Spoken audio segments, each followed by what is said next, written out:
Hi ಎಲ್ಲರಿಗೂ ನಮಸ್ಕಾರ. ನಾನಿವತ್ತು ಮಿಲೆಟ್ ಫ್ಲೆಕ್ಸ್ ಚುಡುವ ತೋರಿಸ್ತಿದ್ದೀನಿ. ರಾಗಿ ಚಕ್ಕೆ ಚುಡುವ 5 ನಿಮಿಷದಲ್ಲಿ ರೆಡಿ ಆಗುತ್ತೆ. ತುಂಬ ಹೆಲ್ದಿ. ಒಂದು ಪ್ಯಾನ್ಗೆ ನಾನು ಕಾಯಿ ಬೀಜ, ಶೇಂಗಾ, ಗ್ರೌಂಡ್ ನಟ್ನ ನಾನು ಎಣ್ಣೆಯಲ್ಲಿ ಚೆನ್ನಾಗಿ ಫ್ರೈ ಮಾಡ್ಕೊತಿದ್ದೀನಿ. ಫ್ರೈ ಆದಮೇಲೆ ಕಂದು ಬಣ್ಣ ಬಂದಾದಮೇಲೆ ನಾನು ಆ ಫ್ಲೆಕ್ಸ್ ಅಳ್ಳಲ್ಲಿ ಮಿಕ್ಸ್ ಮಾಡ್ಕೊತಿದ್ದೀನಿ. ಮತ್ತು ಅದೇ ಪ್ಯಾನಲ್ಲಿ ಸ್ವಲ್ಪ ಹುರುಗಡಲೆ ಹಾಕ್ಕೊಂಡ್ಬಿಟ್ಟು ಅದನ್ನು ಕೂಡ ಸ್ವಲ್ಪ ರೋಸ್ಟ್ ಮಾಡ್ಕೊತಿದ್ದೀನಿ. ಇದು ರೋಸ್ಟ್ ಆದಮೇಲೆ ಅದೇ ಅಳ್ಳಿಗೆ ಮಿಕ್ಸ್ ಮಾಡ್ಕೊತಿದ್ದೀನಿ.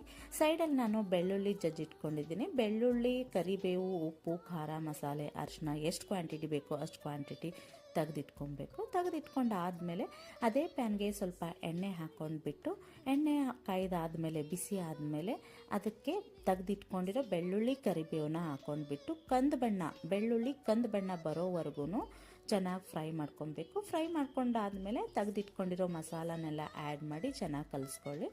ಒಂದು 10 ಸೆಕೆಂಡ್ ಕಲಿಸ್ಕೊಂಡಾದಮೇಲೆ ಒಲೆನ ಆಫ್ ಮಾಡಿಬಿಡಿ. ಗ್ಯಾಸ್ನ ಆಫ್ ಮಾಡಿಬಿಟ್ಟು 5 ನಿಮಿಷ ವೆಯ್ಟ್ ಮಾಡಿ. 5 ನಿಮಿಷ ವೆಯ್ಟ್ ಮಾಡಾದಮೇಲೆ ತೆಗೆದಿಟ್ಕೊಂಡಿರೋ ಅಳ್ಳಲ್ಲಿ ಮಿಕ್ಸ್ ಮಾಡ್ಕೊಂಡ್ಬಿಟ್ಟು ಚೆನ್ನಾಗಿ ಕಲಿಸ್ಕೊಂಡ್ರೆ ಹೆಲ್ದಿಯಾಗಿರೋ ಫ್ಲೆಕ್ಸ್ ಚಿವಡ ರೆಡಿ ತಿನ್ನೋಕ್ಕೆ.